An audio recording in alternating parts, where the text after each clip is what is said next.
नवे सरन्यायाधीश गवई मुंबईत आले, सरकारला मात्र विसर पडला। गवईंचा मान सन्मान राखण्यास सरकार अपयशी ठरलं असं रोहित पवार ट्विट करतायत। सरन्यायाधीशांच्या अवमानास कोण जबाबदार असा सवालही त्यांनी उपस्थित केलेला आहे। रोहित पवार यांनी नेमका काय ट्विट केलंय पाहूया आपण।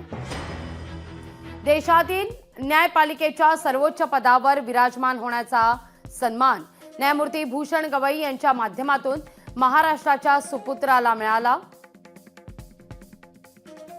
गवई हे सरन्यायाधीश झाल्यानंतर राज्यात येताच त्यांचा यथोचित मान सन्मान राखणं ही राज्याची जबाबदारी आहे।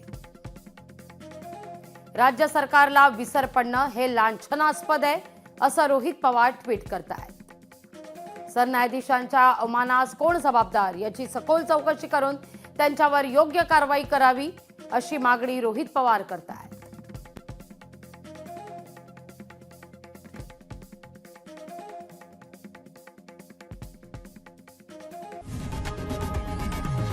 लोकशाही मराठी ऐका, पहा, जागरूक रहा।